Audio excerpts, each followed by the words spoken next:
Diyos.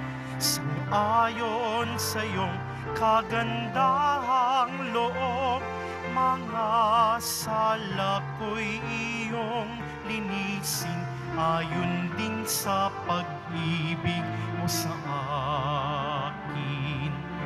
Bubuksan aking puso't isipan, pagsalansang ko'y aking kinikilala. Patawarin yaring kasalanan, ako'y kaawaan o mahal kong Diyos. Sang-ayon sa iyong kagandahang loob, mga sala ko'y iyong linisin, ayon din sa pag-ibig mo sa akin. Sa ngalan ng Ama at ng Anak at ng Espiritu Santo. Amen. Ang pagpapala ng ating Panginoon sa Kristo, ang pag-ibig ng Diyos Ama, at ang pakikipagkaisa ng Espiritu Santo naway suma inyong lahat. At sumainyo rin. Patuloy po tayong naglalakbay sa panahon ng Kwaresma. Ang diwa nito, pagpipika, pag-aayuno, panalangin, pagkakawang gawa. Mga kapatid, aminin po natin ating mga kasalanan upang tayo maging marapat gumanap sa banal na pagdiriwang. Inaamin ko Sa makapangyarihang Diyos at sa inyo mga kapatid, na lubha akong nagkasala sa isip, sa salita at sa gawa at sa aking pagkukulang. Kaya isinasamo ko sa mahal ng Birheng Maria, sa lahat ng mga anghel at mga banal, at sa inyo, mga kapatid, na ako'y ipanalangin sa Panginoong ating Diyos. Kaawan tayo ng makapangyarihang Diyos. Patawarin tayo sa ating makasalanan at patnubayan tayo sa buhay na walang hanggan. Amen. Panginoon, kaawaan mo kami. Panginoon, kaawaan mo kami. Kristo, kaawaan mo kami. Kristo, kaawaan mo kami. Panginoon, kaawaan mo kami. Panginoon, kaawaan mo kami. Manalangin tayo. Ama naming makapangyarihan, ang sanlibutan ay iyong binabago sa mga pagdiriwang namin ng iyong pagsagip sa tao. Umulad nawa ang iyong sambayanan sa iyong mga pamanang pangmagpakailanman, at wag nawang magdahop sa iyong tulong sa kasalukuyan, sa pamamagitan sa Kristo kasama ng Espiritu Santo magpasawalang hanggan. Amen. Magsiupo muna ang lahat. Pagbasa mula sa aklat ni Propeta Isaías. Ang sabi ng Panginoon, ako ay lilikha, isang bagong lupa't isang bagong langit. Mga pangyayaring pawang lumipas na ay di na babalik. Kaya naman kayo'y dapat na magalak sa aking nilalang. Yamang nilikha ko itong Jerusalem ng aking pakay, maging kagalakan ng mga hinirang. Ako mismo'y magagalak dahil sa Jerusalem at sa kanyang mamamayan. Dooy walang panambitan o kaguluhan. Dooy wala ng sanggol na papanaw. Lahat ng titira roon ay mabubuhay ng matagal. Ituturing pa rin na kabataan pa ang edad 100. Ang hindi umabot ng gulang na ito ay pinarusahan. Magtatayo sila ng mga tahanang kanilang titirhan. Sa tanim na ubas ay sila ang aani. Ang salita ng Diyos. Salamat sa Diyos. Poong sa aki nagligtas, ang dangal mo'y aking galak. Poong sa aking nagligtas, ang dangal mo'y aking galak. O Panginoon ko, sa iyong ginawa, kita'y pinupurit, ako'y iniligtas. Kaya kaaway ay di na nakuhang matuwa't magalak. Mula sa libingang daigdig ng patay, hinango mo ako at muling binuhay. Ako, nakasama nilang napabaon sa kailaliman.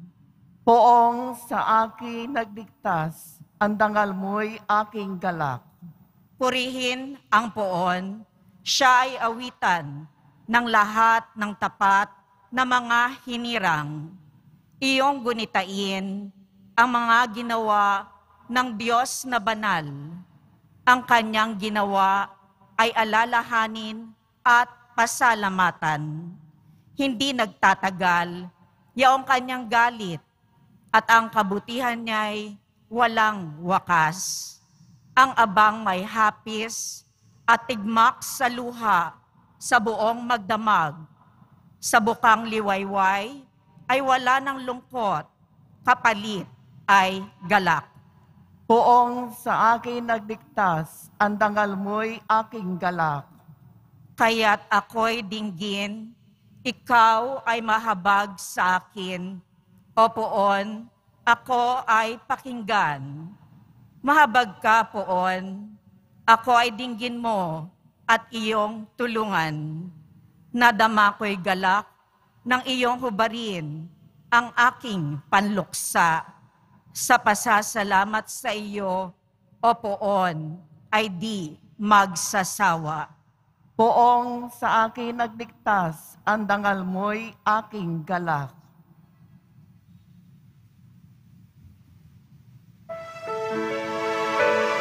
Magsitayo na po ang lahat.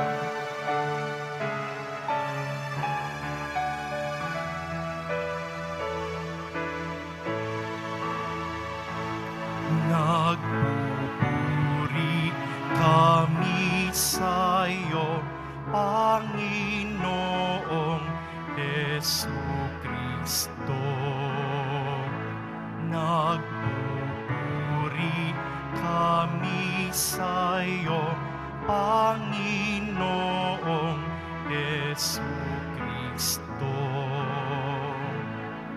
Matuwid ang dapat gawin, masama'y iwasan natin, at tayo ay bubuhayin. Ang Diyos ay sasaatin, atin siyang makakapiling. Nagpupuri kami sa iyo, Panginoong Jesucristo. Sumainyo ang Panginoon. At sumaiyo rin. Ang mabuting balita ng Panginoon ayon kay San Juan. Papuri sa iyo, Panginoon. Noong panahong iyon, umalis si Jesus sa Samaria at nagtungo sa Galilea. Sapagkat si Jesus na rin ang nagsabing may isang propeta ay hindi iginagalang sa kanyang sariling bayan. Pagdating niya sa Galilea, ay mabuti ang pagtanggap sa kanya ng mga taga roon, sapagkat nasa Jerusalem din sila noong pista ng Paskwa at nakita nila ang lahat ng kanyang ginawa roon. Nagpunta uli si Jesus sa Cana, Galilea. Doon niya ginawang alak ang tubig. Doon naman sa Capernaum ay may isang mataas na pinuno ng pamahalan at may sakit ang kanyang anak na lalaki. Nang mabalitaan niyang bumalik si Jesus sa Galilea mula sa Judea, pinapuntahan niya ito. Pinakiusapan niya itong pumunta sa Capernaum at paggalingin ang kanyang anak na naghihingalo. Sinabi sa kanya ni Jesus, hanggat hindi kayo nakakakita ng mga palatandaan at mga kababalaghan, hindi kayo mananampalataya. Ngunit sinabi ng pinuno, tayo na po, Ginoo, bago mamatay ang aking anak. Sumagot si Jesus, umuwi na kayo, magaling na ang iyong anak. Naniwala ang lalaki sa salita ni Jesus at umuwi nga siya. Sa daan pa'y sinalubong na siya ng kanyang mga alipin at sinabing, magaling na ang kanyang anak. Tinanong niya sila, anong oras siya gumaling? Siya po'y inibsan ng lagnat kahapong mag-aalauna ng hapon. Tugon nila, naalala ng ama na nung oras na yon sinabi sa kanya ni Jesus, magaling na ang iyong anak. Kaya siya at ang kanyang sambayanan ay sumampalataya kay Jesus.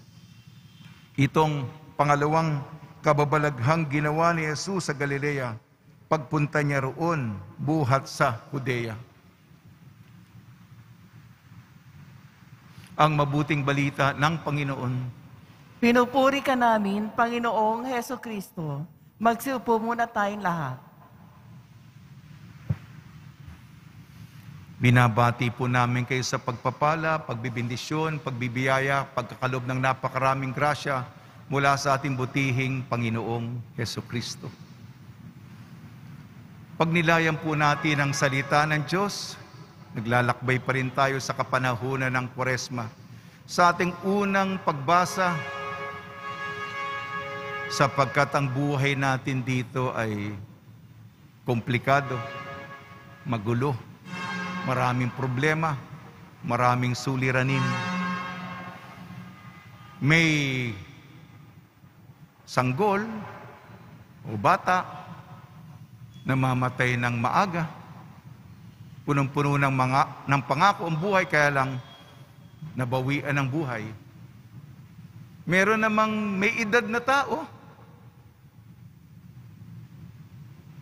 matanda na, ngunit sa kaduluhan ng buhay niya ay kulang sa integridad. Hindi siya nirerespeto ng kapwa. Ano ba yung buhay natin? Mahaba man ang buhay o maikli, parang walang kaganapan. Ang mensahe ng Panginoon sa pamamagitan ng propeta, matutupad ang plano ng Diyos. May sasagawa ang kanyang disenyo para sa lahat.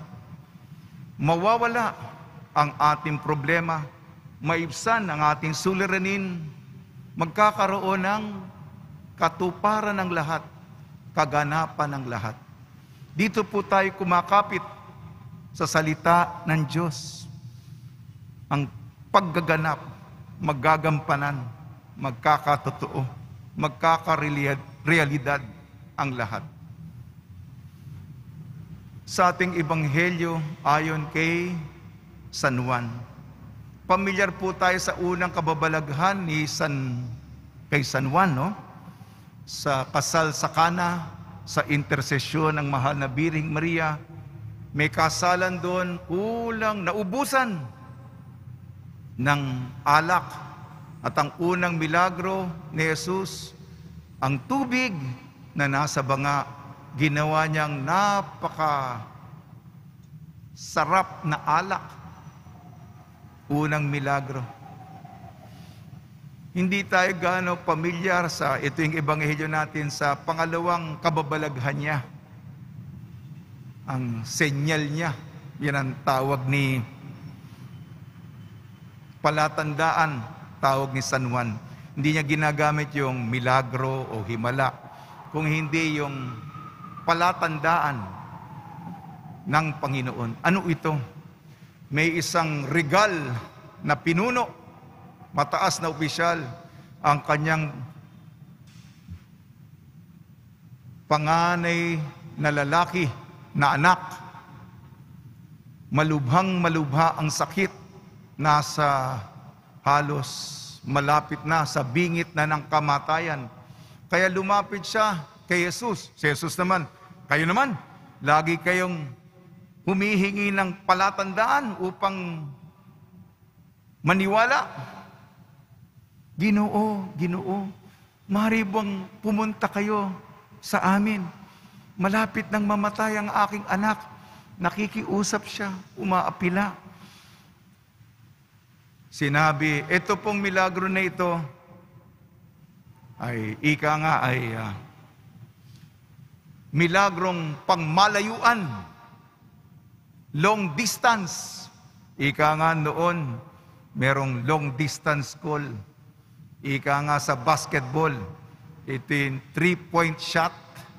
Malayo eh. At sabi ni Jesus, sa oras na ito, magaling na ang iyong anak.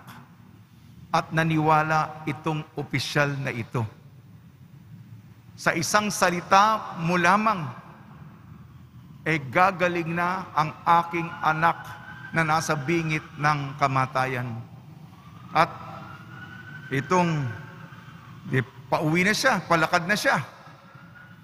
Kumakapit siya, hinahawakan niya ang sinabi ni Jesus, sa oras na ito, magaling na ang iyong anak.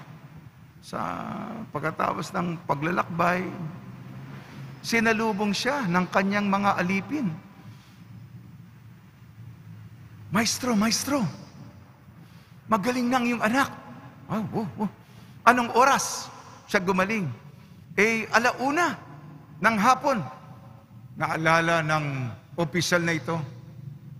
Yun ang oras na sinabi ni Jesus, sa oras na ito, magaling na ang iyong anak. Kaya siya at ang buong sambahayan niya sumunod kay Jesus, sumampalataya sa Kanya. Ito ay kwento ng papagaling. Ito ang istorya ng pananampalataya. Lumalapit tayo sapagkat bawat isa sa atin may kahilingan. Parang mo ng awa. Guro, malapit nang mamatay ang aking anak. Sumama kayo sa amin upang gumaling siya. Lahat tayo may ganong klaseng petisyon. Galing sa puso. Wala na tayong mapupuntahan kung di siya. Maniwala tayo, sumampalataya tayo. Manalig tayo. Kumapit tayo. Humawak tayo sa Kanyang kataga, sa Kanyang salita. Unang pagbasa, tungkol sa kaganapan ng lahat, kahit na anong masamang mangyari, matutupad ang plano ng Diyos, ang disenyo niya para sa atin. At sa Ebanghelyo, pagpapagaling, pangmalayuan, humahawak sa Kanyang kataga. Sa tulong ni Maria, ni San Jose, palalimin po natin lagi ang ating mahinang pananampalataya.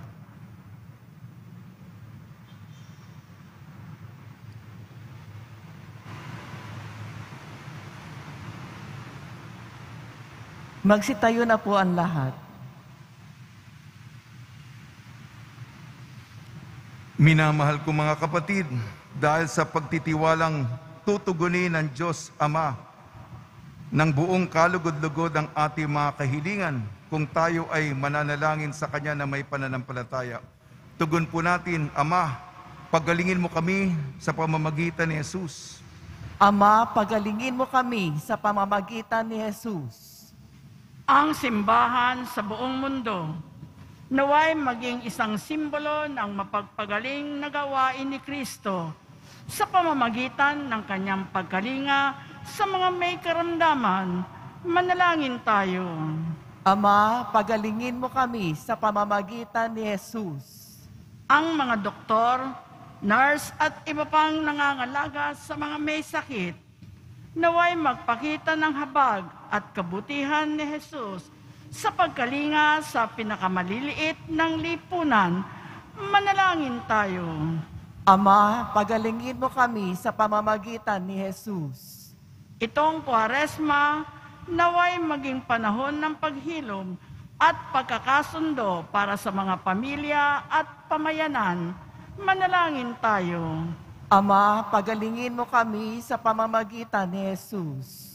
Ang mga may sakit at nagdurusa, naway makatanggap ng pagpapaginhawa at pagtataguyod mula sa kanilang pamilya, mga kaibigan at mga kapitbahay. Manalangin tayo. Ama, pagalingin mo kami sa pamamagitan ni Jesus. Ama naming nasa langit, tulungan mo kaming patuloy na magtiwala sa iyo at sumampalataya sa nakapagpapagaling, nakapangyarihan ng iyong anak na gumagamot sa lahat ng aming sugat. Hiniling namin sa pamamagitan ni Kristo aming Panginoon. Amen. Magsiupo ang lahat.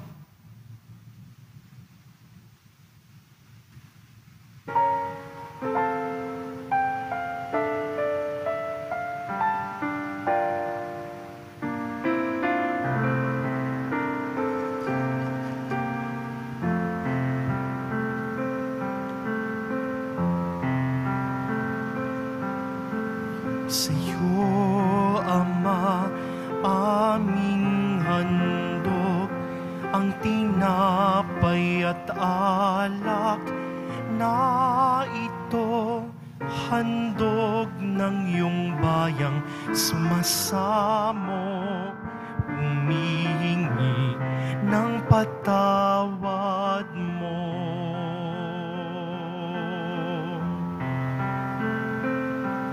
Sa pagsunod sa utos mo, nalulugod akong labis, di masukat ang galak ko, pagkat aking iniibig. Sa'yo, Ama, aming handog, ang tinapay at alak na ito, handog ng iyong bayang sumasamot, humihingi ng patawad mo. Magsitayo na po ang lahat. Manalangin kayo mga kapatid upang ang ating paghahain ay kalugdan ng Diyos amang makapangyarihan. Tanggapin nawa ng Panginoon itong paghahain sa iyong mga kamay, sa kapurihan niya at karangalan, sa ating kapakinabangan at sa buong sambayanan niyang banal.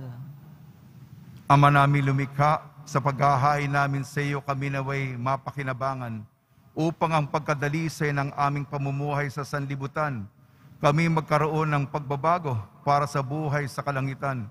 Sa pamamagitan sa Kristo kasama ng Espiritu Santo magpasawalang hanggan. Amen. Sumainyo ang Panginoon. At sumaiyo rin. Itaas sa Diyos ang iyong puso at diwa. Itinaasa namin sa Panginoon. Pasalamatan natin ang Panginoong ating Diyos. Marapat na siya ay pasalamatan. Ama namin makapangyarihan, tunay nga marapat na ikaw ay aming pasalamatan sa pamamagitan ng Kristo na aming Panginoon. Sa pagbabakasakali mong kami bubuti, isinugo mo si Kristo upang pangunahan kami. Bilang pagsunod sa iyong atas na bigay, ipinahayag ng iyong anak ang iyong kalooban na mga apit dukha ay kanyang damayan. Ngayon ay iyong inihahandog ang pagkakataong aming maisaloob ang kanyang ganap at kusang paglilingkod upang sa iyo lagi kaming makasunod. Kaya kaysa ng mga anghel na nagsisiawit ng papuri sa iyo nang walang humpay sa kalangitan, kami nagbubunyi sa iyong kadakilaan. Santo, Santo, Santo, Panginoong Diyos ng mga hukbo, napupuno ang langit at lupa ng kadakilaan mo, o sana sa kaitaasan, pinagpala ang naparirito sa ngalan ng Panginoon, o sana sa kaitaasan. Magsiluhod po ang lahat.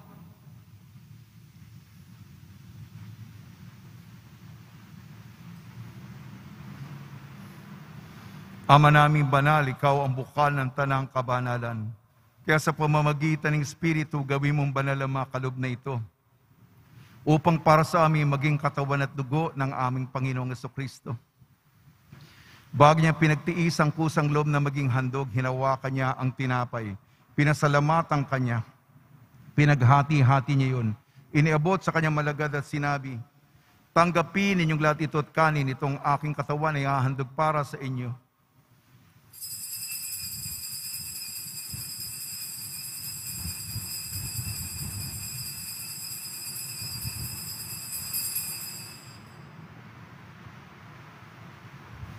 Gayun din naman nang matapos ang hapunan, hinawakan niya ang kalis, muli kanyang pinasalamatan. Inibot niyang kalis sa kanyang malagad at sinabi, tanggapin ninyong lahat ito at inumin. Ito ang kalis ng aking dugo, nagbago at walang hanggan tipan. aking dugo na ibubuhos para sa inyo at para sa lahat. Sa kapagpapatawad ng makasalanan, gawin ninyo sa pag-alala sa akin.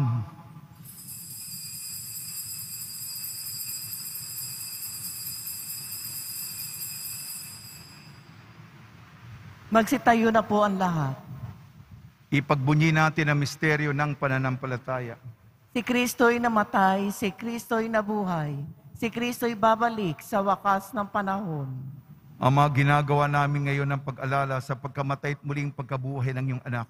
Kaya't iniaalay namin sa iyong tinapay na nagbibigay buhay at ang kalis na nagkakaloob ng kaligtasan. Kami nagpapasalamat dahil kami minarapat na tumayo sa harap mo para maglingkod sa iyo. Isinasamo namin kami magsasalo-salo sa katawan at dugo ni Kristo ay mabuklod sa pagkakaisa sa pamamagitan ng Espiritu Santo. Ama, lingapin mo yung simbahang laganap subong daigdig. Puspusin mo kami sa pag-ibig kaysa ni Francisco na aming Papa at ni Jose na aming Obispo at ng Tanang Kaparian. Alalahanin mo rin ang mga kapatid namin na himlay na may pag-asang sila'y muling mabubuhay, gayon din ang lahat ng mapumanaw. Kaawan mo sila at patuloyin sa iyong kaliwanagan. Kaawan mo at pagdapating kaming lahat na makasalo sa iyong buhay na walang wakas, kaysa ng mahal na Birhing Maria na Ina ng Diyos, Nuestra Señora de la Buena Hora, ng kabiyak na puso niyang si San Jose, kaysa ng mga apostol, ni San Juan Bautista at ng lahat ng mabanal na namuhay dito sa daigdig ng kalugod-lugod sa iyo. May pagdiwang nawa namin ang pagpupuri sa kararangal mo sa pamamagitan ng anak na aming Panginoong Hesukristo. Sa pamamagitan ni Kristo, kasama niya at sa Kanya ang lahat ng parangal at papuri ay sa iyo, Diyos amang makapangyarihan kasama ng Espiritu Santo, magpasawalang hanggan. Amen. Sa tagubilin naman nakakagaling na utos sa turo ni Jesucristo na Panginoon natin na Diyos, ipahayag natin ang lakas loob. Ama namin, sumasalangit ka, sambahin ang ngalan mo, mapasa amin ang kaharian mo, sundin ang loob mo dito sa lupa para nang sa langit. Bigyan mo kami ngayon ng aming kakanin sa araw-araw at patawarin mo kami sa aming mga sala para ng pagpapatawad namin sa nakakasala sa amin. At huwag mo kaming ipahintulot sa tukso at iadya mo kami sa lahat ng masama. Hinihiling namin kami iadya sa lahat ng masama, pagkalooban ng kapayapaan na araw-araw iligtas sa kasalanan at ilayo sa lahat ng kapahamakan. Samantalang aming pinananabikan ang dakilang araw ng pagpapahayag ng tagapagligtas naming si Jesucristo. Sapagkat iyo ang kaharian at ang kapangyarihan at ang kapurihan magpakailanman. Amen. Panginoon Jesucristo, sinabi mo sa iyong apostol, kapayapaan ang iniiwan ko sa inyo, ang aking kapayapaan ang binibigay ko sa inyo. Tungyan mo ang aming pananampalataya at huwag ang aming mga pagkakasala.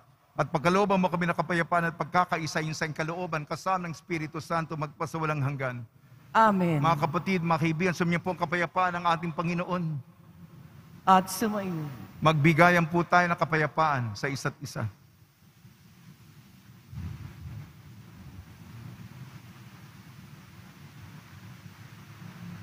Kordero ng Diyos na nag-aalis ng mga kasalanan ng sanlibutan, maawa ka sa amin. Kordero ng Diyos na nag-aalis ng mga kasalanan ng sanlibutan, maawa ka sa amin. Kordero ng Diyos na nag-aalis ng mga kasalanan ng sanlibutan, ipagkaloob mo sa amin ang kapayapaan. Magsiluhod po ang lahat.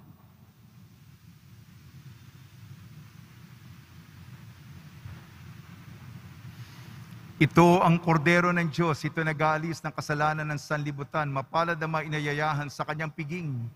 Panginoon, hindi ako karapat-dapat na magpatuloy sa iyo, ngunit sa isang salita mo lamang ay gagaling na ako.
Jesus, hilumin mo aking sugatang puso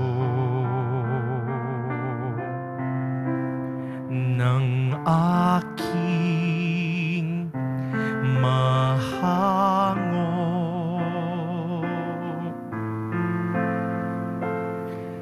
Kapwa kong kasimbi ko,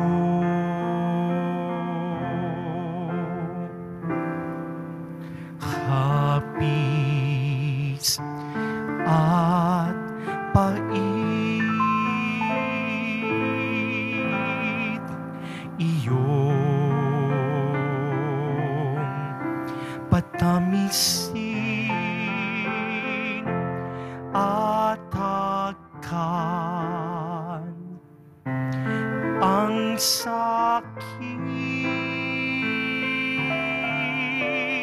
ng magningas ang rikit.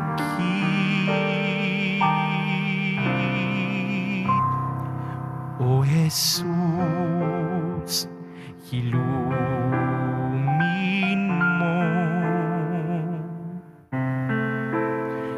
aking sugatang puso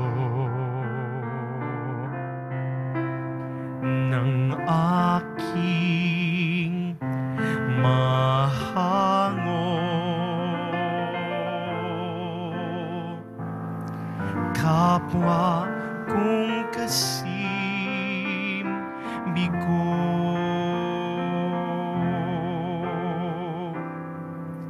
aking sugatang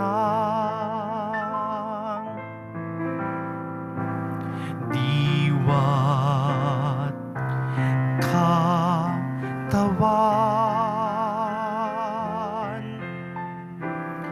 ay gawing daan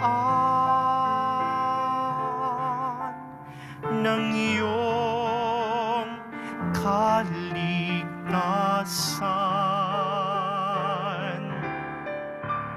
O Jesus, hilumin mo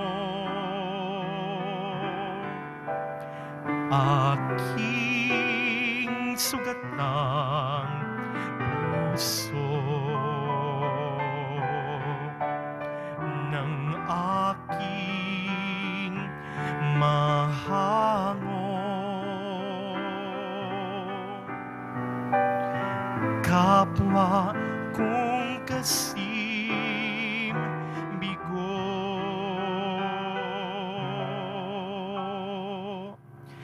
kapwa kong kasimbi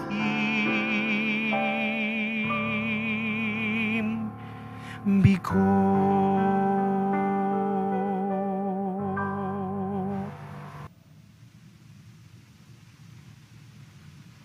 Magsitayo na po ang lahat. Manalangin tayo. Ama naming mapagmahal, ang aming banal na pakikinabang ay siya nawang bumago at bumuhay sa amin, at siya ring magpabanal at mag-akay sa amin sa iyong piling, sa pamamagitan sa Kristo kasama ng Espiritu Santo, magpasawalang hanggan. Amen. Pagbabasbas sa mga deboto ng kanilang mga kahilingan at dasalan. Mahal na pong Jesus Nazareno, inayag mo sa pamamagitan ng krus ang walang maliw na pag-ibig ng Diyos sa sangkatauhan. Pakinggan mo ang kahilingan yung ka na nagsusumamo sa iyo. Makamtanawa nila ang iyong katugunan at tanggapin ang kasagutan na may utang na loob na tinatanaw. Basbasan din po niyo mga daladala nila mga imahin at dasalan sa pamamagitan ng bendisyon na ito. Na maalala ng mga pangako sa binyag na ikaw ibig at pagliling ko ng bilang Panginoon magpasawalang hanggan. Sumayin niyo ang Panginoon. At sumaiyo rin. At pagpalain kayo ng makapangyarihan Diyos, Ama, Anak at Espiritu Santo. Amen. Paglayin po niyo sa inyong pag-alis ang kapayapaan ni Kristo. Salamat sa Diyos.